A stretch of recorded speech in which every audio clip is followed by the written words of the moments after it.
Hi, my name is Folake Laode, aka FK. It's been a while we've done a movie review. I just watched Ẹlé ṣin Ọba movie and I thought to myself, come, do a review for your people now. And here I am, movie review time. Ẹlé ṣin Ọba is an adaptation of Professor Wole Soyinka's book, Death and the King's Horseman. The King's Horseman is loosely translated in Yoruba as Ẹlé ṣin Ọba. The movie is a true story of Ẹlé ṣin Ọba during the colonial era in Oyo, Nigeria in 1943. And the movie depicts the belief of Yoruba tradition regarding life and death. According to tradition, after the demise of the king, Ẹlé ṣin Ọba, Aláàfin, yes, Aláàfin. After the demise of Aláàfin, Ẹlé ṣin Ọba is meant to perform a sacrifice, a ritual suicide for a smooth journey of the king in the afterlife. Failure to do that, the kingdom awaits doom, tragedy. Ẹlé ṣin Ọba is just like Abobaku, we are familiar with Abobaku.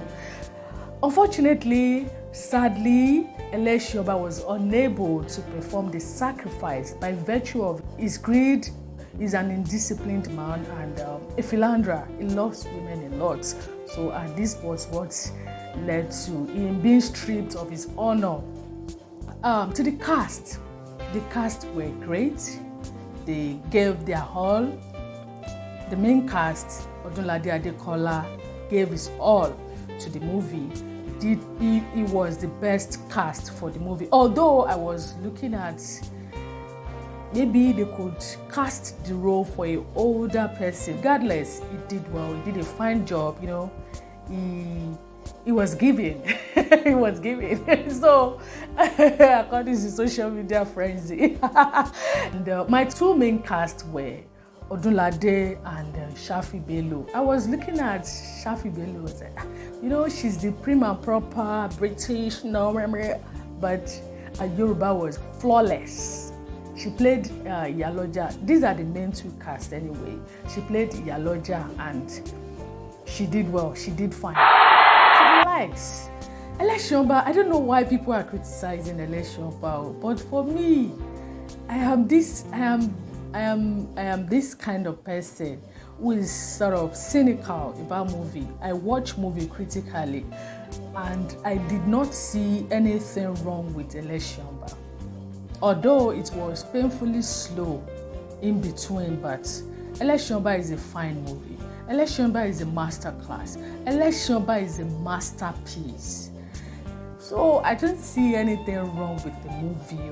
For me, although criticism is good, it makes filmmakers do better. It's fine. We see things differently. People were saying there is no entertainment. Where is this? But this is a traditional movie and is an adaptation. You cannot do too much outside the context of the book, but it's entertaining from the beginning, unlike some movies. Some movies, even from the beginning, you'll be bored already. But from the start, it was entertaining. I love the artistic features, the costumes, the music, the dance, the ritual, everything. I love culture. I'm a culture promoter, so I love everything about the movie. I have it on my playlist, and Ẹlé ṣin Ọba is going to stay there for a long time that I can't even know when I'm going to stop watching Ẹlé ṣin Ọba, because I will still go back to it and watch and rewatch.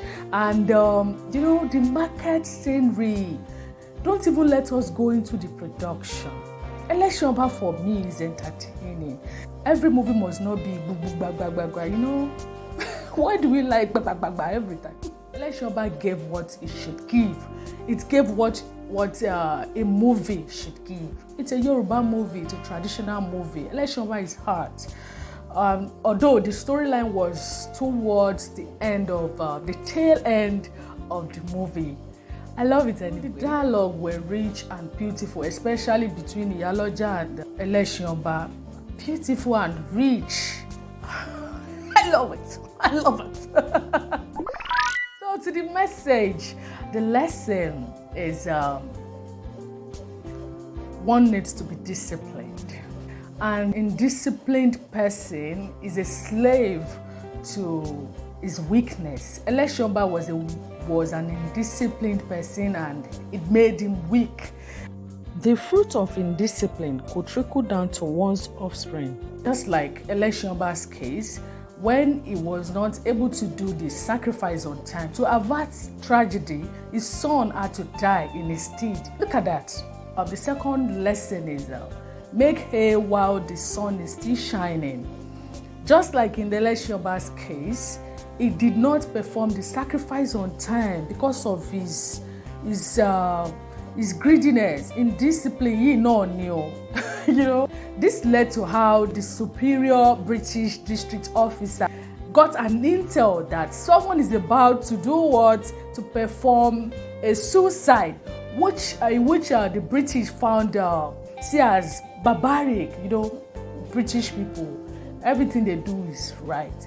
He fought tooth and nail to abort the mission. He was unable to do the sacrifice on time, so Ẹlé ṣin Ọba was forced to die painfully. He later commits that suicide in the prison where he was kept. Look at that. Ẹni kò ṣe tó lóhun ò ṣe tó ló wá padà ṣe gbẹ̀yìn.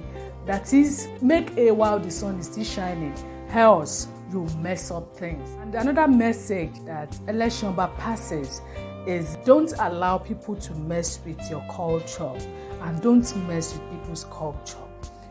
It might sound barbaric to you. Regardless, show some respect to people's culture, people's belief, people's faith.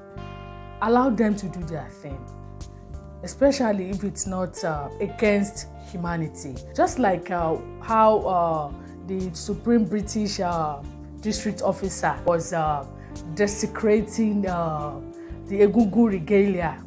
He was wearing a Egungun regalia with his wife and they were dancing with it, and he had to wear it to an occasion. I didn't even see people feeling somehow about them wearing an Egungun regalia.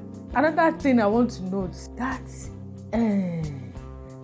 cleavage revealing costume on Mama Taiwo Ajayi. Abeg go. Just make a talk up. So thank you for watching. Please remember to subscribe to my channel and remember to turn on the notification, like my video, drop an engaging comment, and kindly visit my blog folakelaude.com. Thank you always. Bye.